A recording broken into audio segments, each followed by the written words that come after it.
अस्सलाम वालेकुम। तमाम आलम इस्लाम को मेरा प्यार भरा सलाम। मैं आपका मेज़बान अनवर हुसैन खलीफा, संजरी टूर्स एंड ट्रैवल्स आयोजित गरसीसा, और मेरा ये चैनल अनवर हुसैन खलीफा के नाम से है।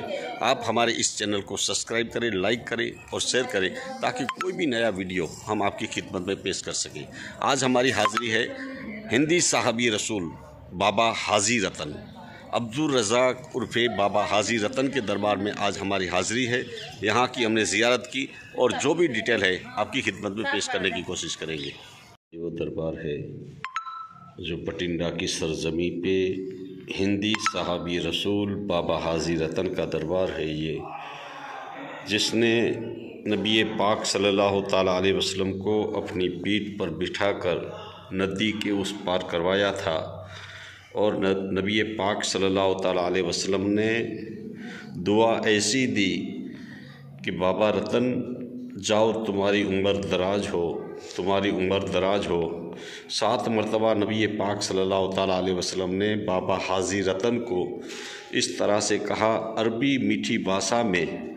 बाबा रतन बस समझते तो कुछ नहीं थे, लेकिन बहुत हंस पड़े और कहने लगे, अरबी भाषा कितनी मीठी भाषा है। बस इतना सुनकर वहाँ से अपना सफ़र यमन की तरफ रवाना हो गए, और उसके बाद तकरीबन 35 या 40 साल के बाद फिर ऐसा नसीब जागा, अपने घर पे बैठे थे, रात को बाहर चौपाई पे आराम करते थे। इस दौरान 14वीं का चाँद आसमान की तरफ चमक रहा था। नज़ारा ऐसा देखा कि चाँद के 2 टुकड़े हो गए, एक टुकड़ा एक तरफ गया और दूसरा टुकड़ा दूसरी तरफ। इस तरह से बाबा हाजी रतन हैरत में पड़ गए और उसके बाद सोचने लगे कि ऐसा कैसे हो सकता है कि चाँद के 2 टुकड़े हो गए। बस इसकी तलाश करने के लिए पूरी रात तो नींद नहीं आई। इसके बाद दूसरे दिन से तलाश करने लगे। तकरीबन 3-4 महीना गुज़र गया, और उसके बाद एक अरबी इंसान हिंदुस्तान की सरजमी पे कारोबार के लिए आया था। इस दौरान उनसे मुलाकात हुई तो उसको पूरी दास्तान सुनाई, और उसके बाद बाबा हाजी रतन को पता चला कि अरब की सरजमीन मक्के की सरजमी पे आखिरी नबी पाक सल्लल्लाहु ताला अलैहि वसल्लम इस चाँद का टुकड़ा करके बताया था। तो उसके बाद बहुत तड़प हुई बाबा रतन को कि नबी पाक सल्लल्लाहु ताला अलैहि वसल्लम से मुलाकात हो।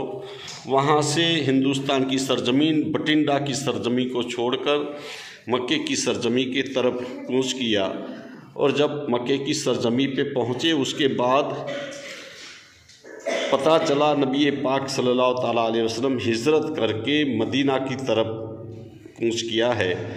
तो बाबा रतन वहाँ से तड़पते तड़पते मदीने की सरजमी पे आए, जहाँ मस्जिद नबवी में सहाबी रसूल की जुर्मट में हुजूर पाक बैठे थे, और 14वीं का चाँद जिस तरफ आसमान की तरफ चमकता था इसी तरह से नज़र के सामने था। समझ गए कि ये आखिरी नबी है, तो बस सहाबी रसूल की जुर्मट में खुद भी बैठ गए। सहाबी रसूल की जुर्मट में बाबा रतन बैठ गए, और उसके बाद आहिस्ता आहिस्ता आके बढ़ते गए। सहाबी रसूल अपने काम काज से उठते गए और चलते गए। तो उसके बाद बाबा रतन ने हुजूर पाक को कहा, मुझे भी ऐसा मौजज़ा दिखा दे ताकि मैं भी इस्लाम कबूल कर लूँ। नबी पाक सल्लल्लाहु ताला अलैहि वसल्लम ने कहा, तुम्हें वो मौजज़ा काफ़ी नहीं जो तुमने मुझे छोटी उम्र में अपनी पीठ पे बिठाया था, और मैंने तुझे कहा था जाओ तुम्हारी उम्र दराज हो, जाओ तुम्हारी उम्र दराज हो। 700 साल की मैंने उम्र तुझे दी है, ये मौजज़ा काफ़ी नहीं।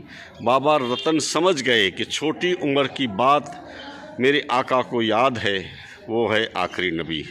बस कदमों में गिर गए, इस्लाम कबूल कर लिया, और नाम रखा गया अब्दुल रज़ाक उर्फ़े बाबा हिंदी बाबा रतन। ये है हिंदी बाबा रतन।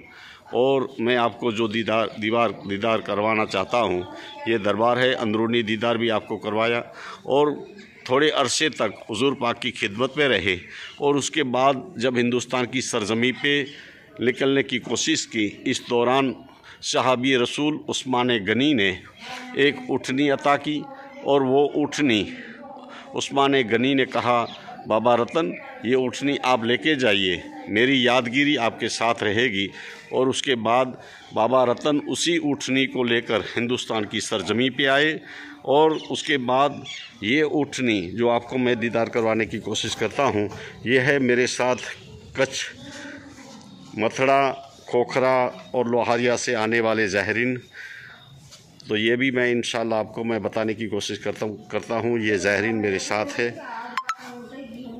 और ये जो नमक है उसकी भी मैं आपको बताना चाहता हूँ। ये नमक वो है, नमक और झाड़ू इस दरबार में पेश किया जाता है। किसी को अगर शरीर में मस्से या कोई भी असा या मुंह पे खील वगैरह कोई भी बीमारी होती है तो इससे यहाँ पेश किया जाता है, उससे ये बीमारियाँ दूर होती है। ये बाबा रतन का दरबार है और यहाँ चिराग जलता रहता है बाबा रतन के दरबार में।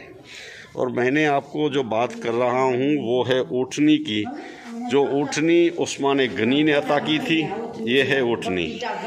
बाबा रतन को ये ऊँटनी ने कहा, बाबा रतन मैं जब दुनिया से चल बसूं तो उसके बाद मुझे ज़मीन में मत फेंकना, मुझे भी दफन करना, ताकि मेरी आंखें वो आंखें हैं जिसने मेरे आका को देखी है।